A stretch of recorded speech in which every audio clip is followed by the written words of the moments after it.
Okay, John, now I'm at, man. We got this thing going on. Exactly. This city council meeting was something else, unlike we've ever seen that I can remember. I'm sure there's been other ones like this. Probably. Hey, folks, you're listening to Santa Clarita's hometown station, AM-1220 KHTS. Santa Clarita's hometown station. It's the Gazette Radio Hour with Doug and John. It is the Radio Digest version of the Santa Clarita Gazette and free classifieds for all you need to know to be in the know. And where can you pick up that Santa Clarita Gazette? At over 400 locations all over town. Your favorite grocery store, your favorite car wash, your convenience store. And you can also, we have the lowest subscription rate of any newspaper in Southern California. Delivered right to your home. It is chock full. I like that one? Chock full of useful information, including movie times, Sudoku puzzle, which I defeat routinely. No, come on. Oh, come on. Really? We're changing it then. Yeah, okay, good. No, okay, so now do you feel better? You feel better? You're a little more amped up? Yeah, I'm ready. That thing the other night was I was there, and I went there. Yeah, I watched it on TV, but to be honest, you didn't catch what Jessica was describing. No, it was democracy in action, but it was also something else is going on, and these people were passionate. Well, let's get somebody else with a different view. How's that? We could do that. All right. Who do we have on? Mr. Steve Petzoid. Are you there, hello, Steve? Gentlemen. How are you today? Steve, I saw you on TV the other night. Well, good. And I just want to give kudos to your team out there of Jessica and Joshua. I ran out to get my copy of the Gazette this morning, and there was at the top. I couldn't have said it better myself. All right. Chaos, tension, and frustration. Yeah, you think. So what were you feeling, Steve? Let me guess. Chaos, tension, and frustration? Really hopeful that, we could rescind the deal, repeal the deal, and we could hit the reset button and go back to an effort to get the best deal or find out whether the community wants the digital billboards. But I got to tell you, I walked out fairly disappointed with a wrist that was hurting. So, did you think that with a wrist that was hurting? I was removed from the room by Captain Roosevelt Johnson. Really? And he grabbed. I don't want to dwell on me though. We got to stay right on this deal because they're going for it. All right. So okay, let's break down. Is it all right, Steve, if we break down a little bit of the bias here? I just want to make sure that everybody knows who you are and what you are and why you're so dead set against the billboards. So can you give us a little bit of background? The digital billboards. The digital billboards. Well, I'm opposed to digital billboards overall, but if we're going to have digital billboards, and this is the absolute worst deal that they could possibly work. So I guess I'm somewhat of a realist because under the National Highway Beautification Act at this point, there's gold on the side of our freeway. And it's going to be tough to keep out, different agencies and businesses from putting in applications to put up digital billboards, especially now that the city changed the general plan and put a billboard overlay plan in effect. So I'm scared for our community. Okay. Concerned citizen sees something that goes, this digital billboard deal didn't set well with you. Is that right? Absolutely not. Okay. And then from there you kind of came a little bit involved with, is it the Citizens Against Billboard Blight? Yeah, I associate myself with the people that lead the effort, and I think that I would consider myself, a member, no doubt about that. No, just out of curiosity, and I don't even know the answer to this question, which is a bad attorney thing to do. Have you been involved in city council stuff before, aside from the billboards? You know what? Yeah, occasionally I go down there. My big claim to fame was I had them remove the apostrophes from the words "In God We Trust" in council chambers. That was my. That's good. They did that one quietly, but it did take a few months of me, taking them back to grammar school. It just struck me. Okay, so you have some knowledge of how the whole thing works and everything, and you seem an intelligent person, concerned citizen, sat down and looked at both sides and go, wait a minute, this isn't a good deal, right? Absolutely. I was opposed to a government takeover of the billboard industry. It's not a public utility. The role of government, in my eyes, is to remain small and allow for commerce and private enterprise to prosper, and to seize the revenue streams of 3 billboard companies and make a deal with another government agency and then to ban political messaging on the digital billboards they're planning on putting up, it strikes to the core of me as a constitutional conservative. Okay. Steve, John had asked a good question to Jessica in the last segment, and that was, and nobody really knows, what do you think?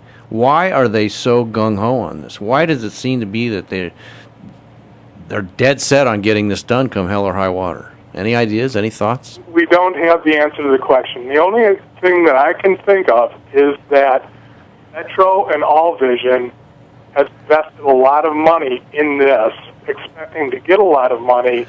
And if we end up with a deal that's taking down billboards, whether they're Edwards boards, Clear Channel boards, CBS boards, not cutting Metro and Allvision into the deal, I think there may be some trouble in Awesome Town.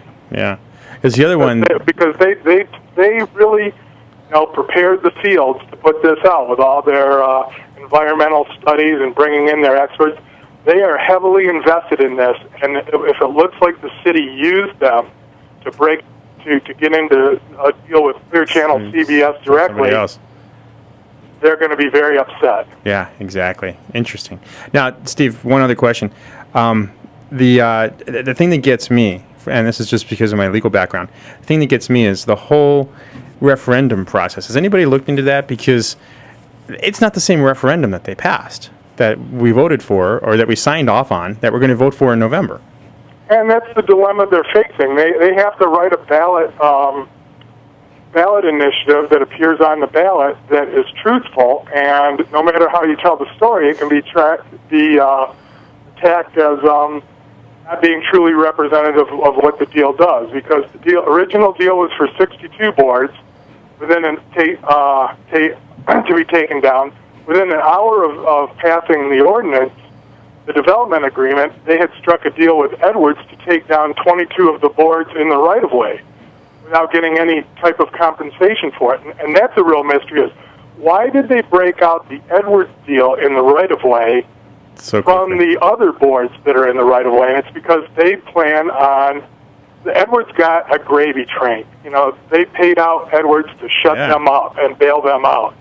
Yep. CBS Clear Channel is going to be paid according to some kind of state regulatory schedule, which gives them a much lower deal than what Edwards got.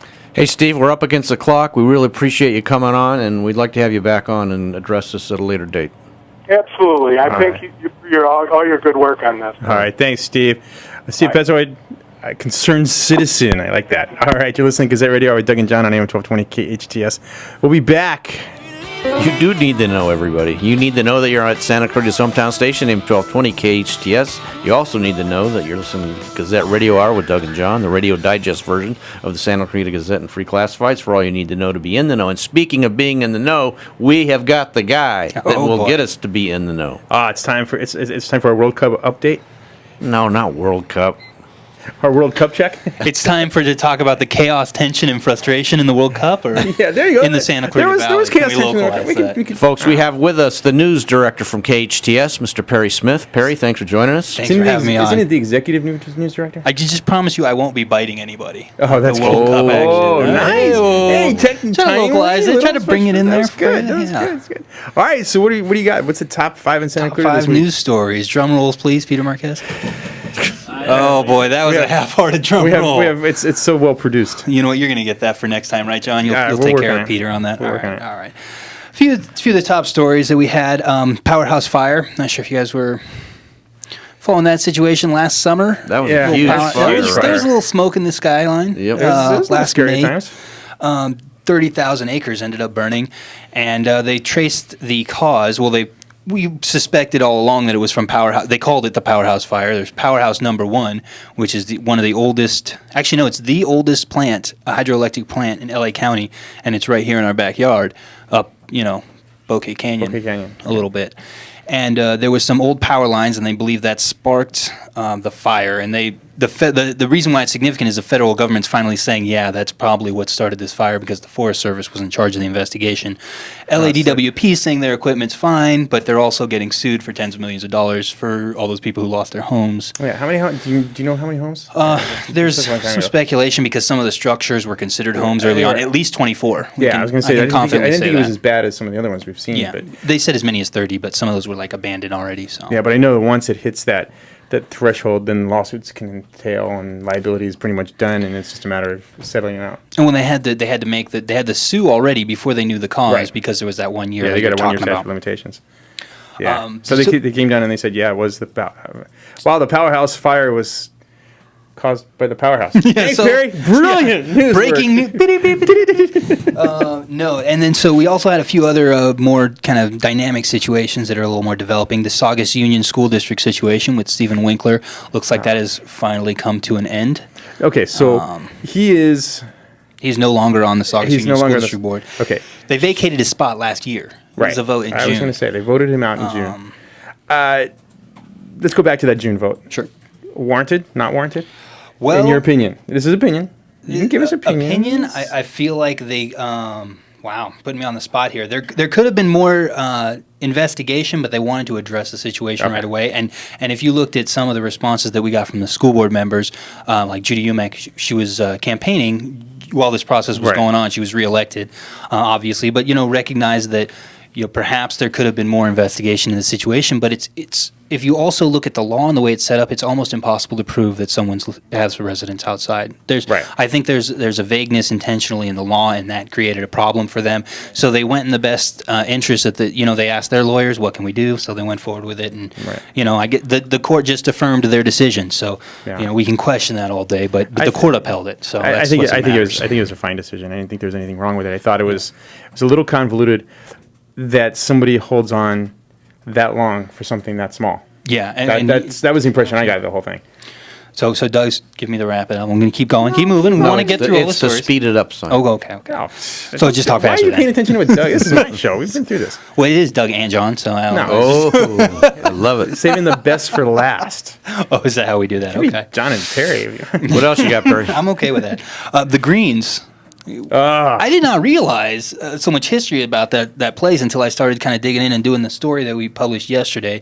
A lot of people have been asking about it, but Valencia and McBean, it's right there. It's right there. You've been there, right? Yeah. How is this property not, you know what I mean? It was purchased at the height of the market. The Greens itself used to be a lot of fun to go to. It's apparently okay. Let's go back because people may not know what we're talking about. There's right by the bus lot on McBean and Valencia. There's a corner there. Right behind the Shell station. Right behind the Shell station. There's a used to be a mini golf place, but it wasn't like actual putt golf. It was like putting greens. Yeah, actual greens. And a bar. And a bar. Right. And a restaurant. And a restaurant. And it was Sounds good like food. a great idea. It was especially a great area. Yeah. Oh, it was a brilliant idea.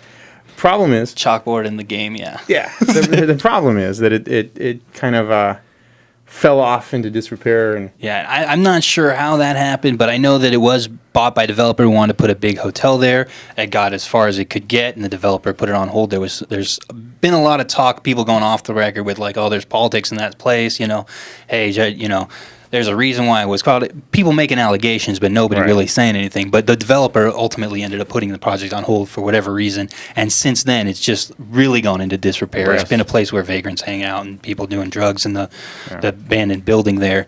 So the city's taking care of that. They're red tacking it. They're trying to get, it looks like they ultimately might have to move to eminent domain because the owner is in New York and doesn't really want much to do with it. Yeah, it's a write-off. So 3 words: outdoor bocce court. Preaching to the choir, my friend. That's it. What's bocce? That little lawn bowling and with an Italian restaurant next to it. Basically, a great Italian sport you can play while you drink. Exactly. Just like golf. Hey, Perry, we're up against a break. Can you come back after the break with the bottom? I forgot number one. For you, John, anything. Oh, that's what about me? That's Doug. All right, you're listening to the John and Perry Show. The Gazette Radio Hour with Doug and John on AM-1220 KHTS. KHTS. We'll be right back.